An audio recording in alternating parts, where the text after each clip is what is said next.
Apple's market value collapsed by an astonishing $1.1 trillion in just 4 months. For over a decade, it had been untouchable. The world's most valuable company, bigger than Microsoft, bigger than any brand in history. But suddenly, that changed. Microsoft reclaimed the top spot. NVIDIA raced past them. For the first time in years, Apple looked vulnerable, and Wall Street started asking a question the company wasn't ready to answer. What went wrong? The products didn't fail. The iPhones still sold. The stores still dazzled. But something inside Apple had shifted. Something fundamental. The company that once built the future now seemed stuck in it. What changed wasn't the talent or technology. It was the philosophy. Under Steve Jobs, everything revolved around building perfect products. Under Tim Cook, everything revolved around building perfect profits. As innovation slowed, stock buybacks exploded. Apple was spending more rewarding shareholders than reinventing itself. To understand how that transformation happened and what it's costing Apple today, we need to go back to the moment everything started to change, 2011. When Steve Jobs returned to Apple in 1997, the company was weeks from collapse. Competitors like Dell and Compaq dominated, and Apple was making too many products that almost nobody wanted. Jobs made one brutal decision: cut nearly everything. He shut down projects, fired teams, and reduced Apple's sprawling lineup to just 4 computers. His message was simple: focus on what matters. That strategy birthed a series of revolutions. The iMac in 1998, the iPod in 2001, the iPhone in 2007, and the iPad in 2010. Each of them reshaped entire industries. For Jobs, design was never decoration, it was philosophy. He believed great products sold themselves, that if a device truly worked better and looked better, the profits would follow. "Keep your eye on the prize," he once said. "The stock price will take care of itself." And it did. When Jobs retook the helm, Apple's stock was worth about $10 a share. 14 years later, it had grown more than 100-fold. But he never wanted Apple to behave like a typical corporation. Every dollar went back into new hardware, ambitious ideas, and design talent. Dividends and buybacks, tools for boosting stock price, were off the table. He considered them admissions that a company had run out of imagination.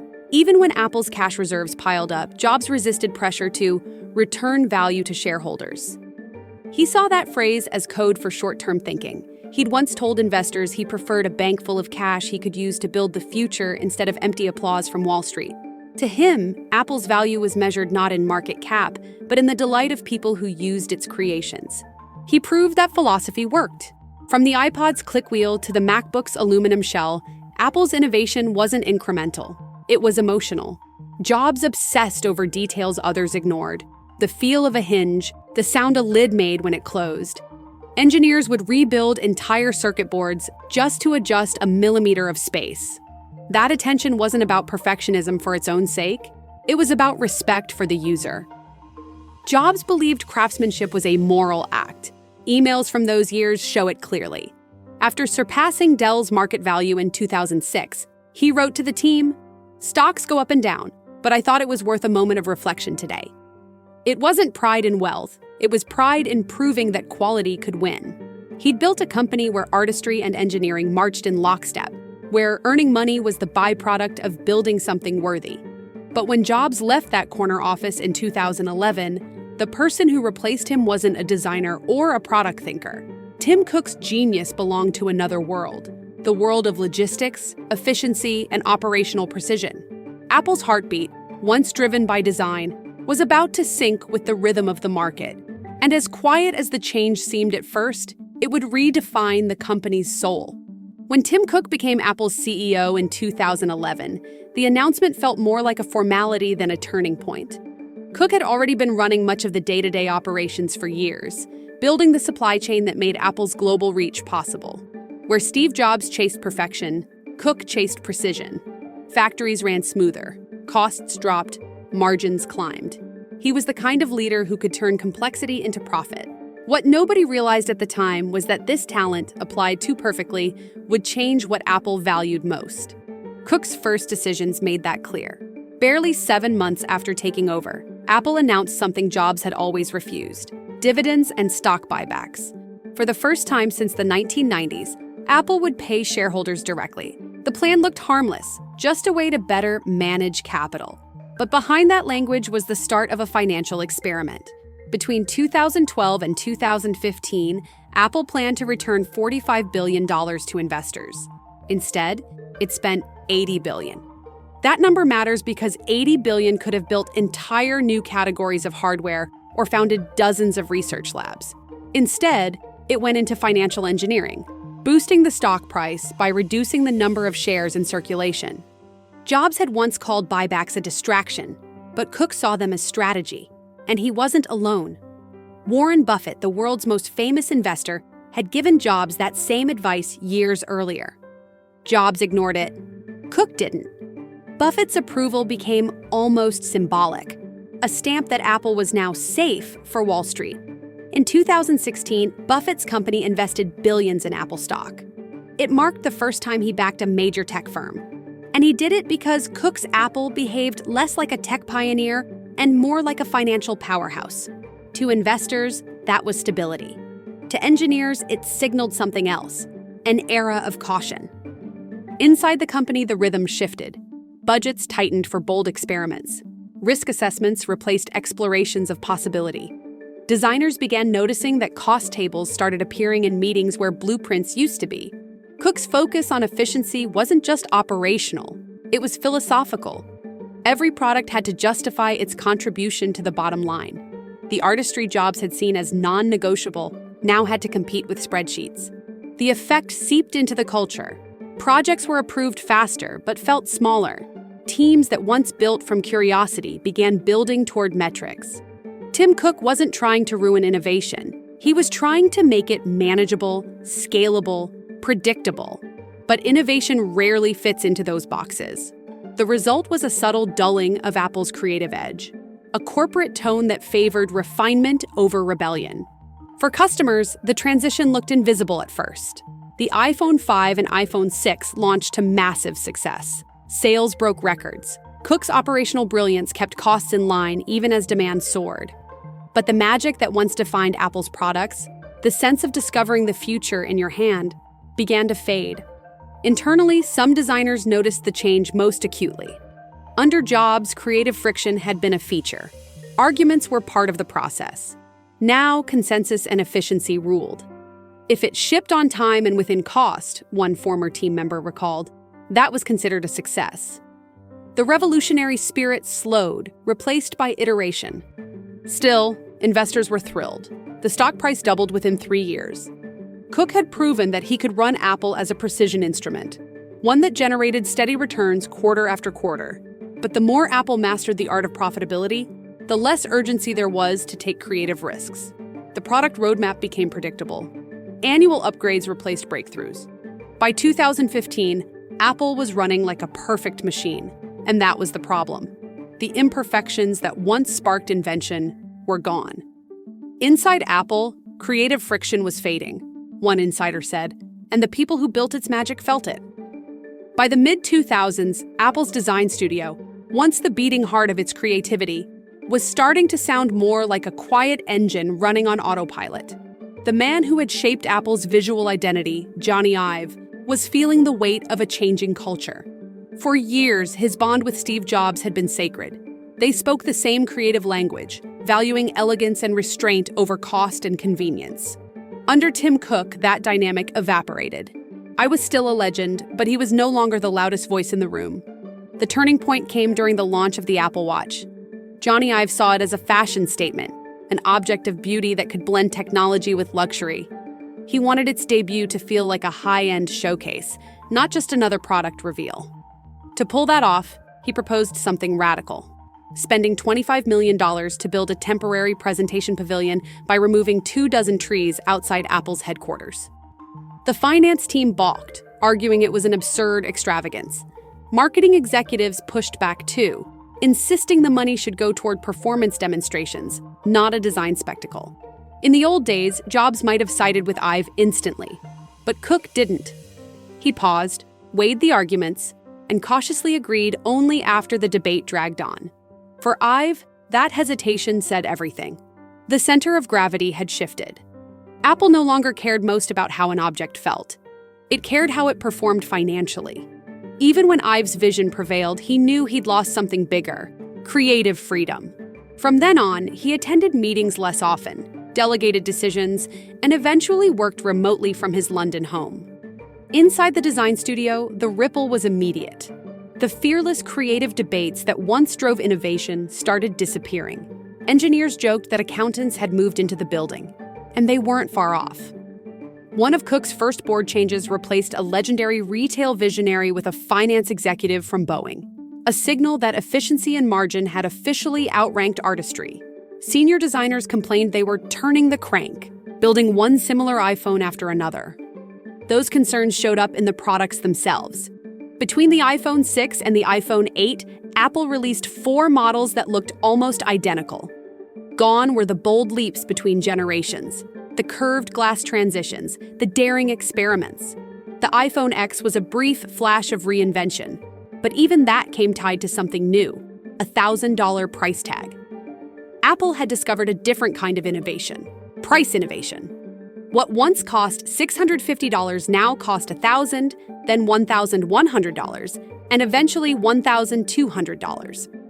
For years, Jobs had kept prices stable while improving hardware. Each update offered more for the same cost or less. But under Cook, prices soared even when changes were cosmetic. The goal wasn't to astonish buyers, it was to lift average selling prices. It worked financially, but it chipped away at trust. Loyal customers began realizing that new mostly meant costlier, not better. Behind the scenes, internal emails began to show what was happening. A marketing vice president wrote that Apple should decide which features were good enough for the consumer, suggesting innovation should stop once profits were secure. To veteran designers, that line was sacrilege. Good enough had never been Apple's standard. It had been everyone else's. From 2019 onward, that mentality became visible. The iPad Pro barely changed in silhouette. The Apple Watch refined its sensors but stayed visually static. AirPods, the Magic Keyboard, and accessories went untouched year after year. The boldest experiment, the Vision Pro headset, arrived with massive hype but sluggish sales. Internally, its limited success reinforced the company's caution. Risk was costly, refinement was safe. What had once been a laboratory of invention turned into a factory of iteration. Apple still built beautiful products, but the spark, the restless need to surprise, was dimming. The design team that had once transformed computers into objects of desire was now struggling to justify its own purpose. The artists were still there, but the accountants wrote the rules. For Apple's culture, this wasn't just a shift in style, it was a shift in soul. Design had always been its North Star, and now that star was fading behind balance sheets and cost models. The consequences of that mindset would soon stretch beyond aesthetics. Because when you stop designing for the future, you eventually stop building it. The real damage was coming, not in the look of Apple's products, but in the technology powering them. By 2011, Apple already had a head start in the future. Siri, its built-in voice assistant, felt revolutionary. You could talk to your phone, and it would respond like a human. Competitors rushed to copy it, but Apple stood alone until it didn't. Within a few short years, that head start vanished. Siri stopped evolving, and everyone else caught up. It wasn't a technological failure at first. It was a leadership one. Inside Apple, Siri had been built on a rule-based system, essentially a long list of commands and responses. But the world was quietly shifting toward artificial intelligence that could think in probabilities rather than pre-written rules. Google, Microsoft, and later OpenAI raced into machine learning, building assistants that could understand context and learn on their own. Siri couldn't. Innovation required risk, and under Tim Cook, risk meant potential losses. So instead of betting on the AI revolution, Apple chose predictability. The problems became visible early. Siri answered fewer questions correctly than Google Assistant or Alexa. Developers pushed for entirely rebuilding its backend using neural networks, but those projects stalled. Every proposal came with a line item: how much it would cost, how it would affect margins. Engineers described the frustration of watching ideas die in budget meetings rather than prototypes. The greatest blow came in 2023. John Giannandrea, the executive leading Apple's AI strategy, requested approval to purchase 50,000 new GPU chips. These weren't optional. They were the hardware Apple needed to train modern AI models. Tim Cook reportedly approved, but when the request reached Apple's finance division, it hit a wall. The team rejected the order, telling engineers to make existing chips more efficient. The decision saved billions in the short term, yet cost Apple far more in the long run. That same year, the company spent $77 billion buying back its own stock. By comparison, those GPUs would have cost around 10. The contrast spoke volumes. Apple prioritized financial performance over future capability. While rivals built their own AI infrastructure, Apple rented computing power from Google, its competitor, losing control of both privacy and performance. By 2024, Apple's AI disadvantage was undeniable. Microsoft had Copilot, Google had Gemini, Meta had Llama, and OpenAI had ChatGPT. Apple had marketing slogans. It promised a new era called Apple Intelligence, described as personalized, private, and integrated across devices. But behind the scenes, many of those features didn't exist yet. Former employees later said the internal demo shown to executives was almost entirely simulated. Instead of waiting until the technology was ready, Apple chose to reveal it early, an attempt to calm jittery shareholders after months of falling stock prices. The parallels to the AirPower fiasco were striking. Years earlier, Apple had unveiled a wireless charger that was never actually ready to ship. It was quietly canceled after endless delays. Now, Apple Intelligence was heading down the same path. Initial features like text rewriting and photo cleanup appeared on time, but the centerpiece, an improved Siri, was delayed again and again. Each announcement pushed its release further into the future. First October 2024, then early 2025, then sometime next year. Insiders privately admitted it might not launch until 2027. The delays weren't the only problem. One of Apple's new AI features summarized online news and promptly got facts wrong. A BBC article was misinterpreted so badly that Apple had to pull the feature entirely. Critics said the company was chasing legitimacy through headlines, not progress through research. Investors saw through it. After the demo, Apple's stock continued to sink. Then came the lawsuits. Consumers accused Apple of false advertising, claiming the company sold new hardware under the promise of intelligence upgrades that didn't exist. The lawsuits might not ruin Apple financially, but they damage something far more precious: credibility. Once famous for announcing products that worked perfectly on day one, Apple now joined the ranks of tech firms selling futures instead of achievements. Meanwhile, inside Cupertino, morale fell. Engineers knew they'd lost the technological lead that once defined the company. "We had the first AI assistant," one developer said, "and somehow we ended up last."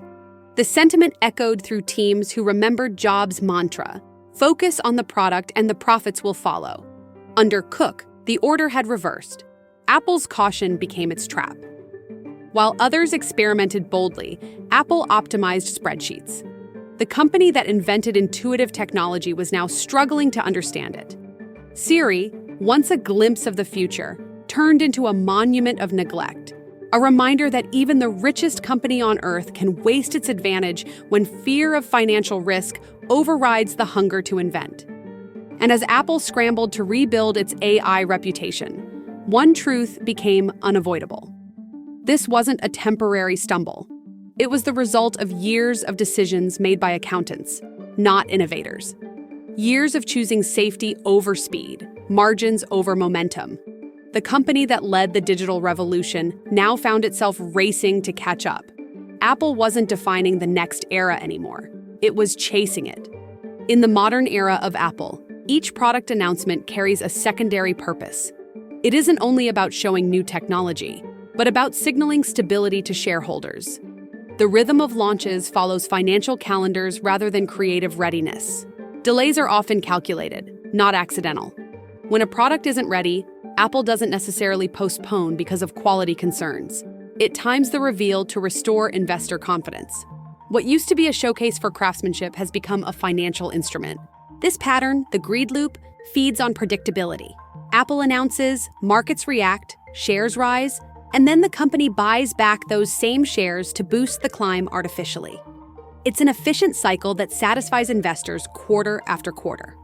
In 2024 alone, Apple spent $110 billion on buybacks, the largest in corporate history.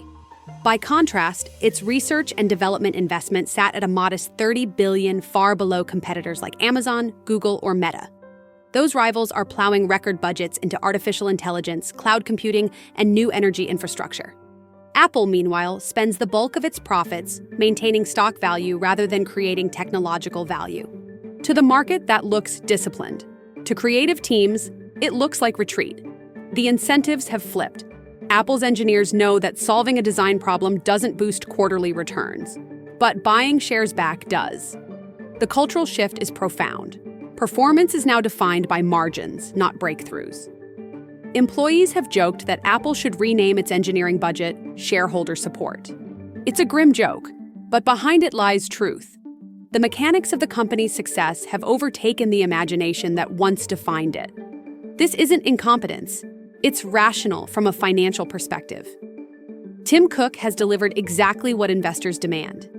Since 2011, Apple's market cap has multiplied nearly 10 times. Wall Street rewards consistency, not adventure, and Cook delivers consistency with clockwork precision. Each new iPhone, however subtle the upgrade, still sells hundreds of millions of units. Services revenue grows quietly in the background. Apple's balance sheet remains immaculate. From the outside, everything looks perfect. Yet that perfection hides corrosion. Compare Apple's investment behavior with the rest of big tech. Amazon poured $85 billion into research and development last year, nearly triple Apple's amount. Google spent $45. Meta invested $39, mostly in AI and hardware prototypes. Apple, sitting atop over $150 billion in cash, hesitated. It's ironic. The richest tech company on the planet acts the most conservative. Innovation, once Apple's engine, has become a cost center. This evolution mirrors a warning Steve Jobs gave decades earlier. He once said that when a company gets large and the product people yield to the sales or finance people, the result is decline. The numbers still look good, but the soul starts to fade. That's exactly what's happening. Under Jobs, every release began with a design challenge. What could delight people next? Under Cook, every release begins with a financial calculation. What can maintain growth without risk? The consequences ripple through everything Apple does. The Vision Pro headset, despite years of development, debuted unfinished. Its release driven more by market timing than readiness. AI features were teased early to calm nervous analysts. Even small product revisions now serve investor narratives, positioned as value expansion or pricing realignment. These terms sound technical, but they really describe financial storytelling. And the audience isn't consumers anymore, it's shareholders. Inside Apple's walls, there's still great talent. Designers, engineers, and researchers continue to push within the boundaries they're given. Yet those boundaries tighten each year. Many former employees describe a growing sense that creativity no longer earns influence. We build what finance lets us build, one veteran engineer said. That mindset, multiplied across thousands of workers, turns even the most innovative company into a maintenance organization. The irony is that Apple's restraint was born from success. Tim Cook's operational genius made Apple so profitable that risk now feels unnecessary. Why gamble on new directions when the formula keeps working? But formulas eventually decay. History shows what happens when financial optimization outruns creative exploration. Kodak, Sony, and BlackBerry all optimize themselves into irrelevance. Apple isn't there yet, but the pattern rhymes. The company that once redefined how people interact with technology now refines how investors interact with earnings reports. Shareholders see a masterpiece of discipline. Customers see fewer reasons to upgrade. This feedback loop, where maintaining shareholder happiness dictates future strategies, locks Apple in a cycle of safe growth. And safe growth, by its nature, suffocates invention. Steve Jobs used to say, "The people who are crazy enough to think they can change the world are the ones who do." Under today's Apple, those people would need to fill out a budget request first. Somewhere between those two realities, the company's identity blurred. What made Apple extraordinary was never efficiency. It was the willingness to bet everything on an idea. Now, instead of setting trends, Apple guards profit margins. Instead of disrupting, it defends. Stability that silences innovation isn't strength, it's stasis. And Apple's cycle of rewarding itself while falling behind the competition may be the clearest evidence that greed, once a side effect, has become the system itself. The company that changed how the world listens, watches, and communicates is still powerful, still revered, but that power now sustains the past more than it invents the future. The greed loop keeps turning, and with every revolution, Apple's once daring spirit spins a little more quietly.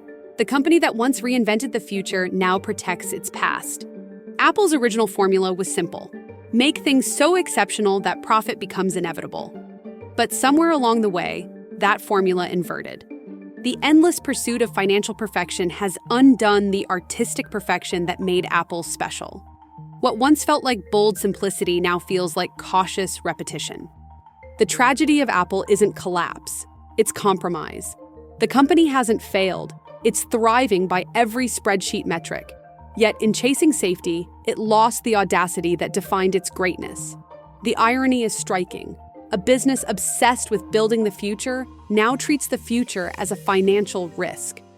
Maybe this is what Steve Jobs feared most, that one day, Apple's purpose would be reduced to protecting its price instead of pursuing its passion. When profit becomes the product, even the greatest companies forget why they existed in the first place. If Apple can drift from its purpose, any company can. Innovation dies not in failure, but in comfort.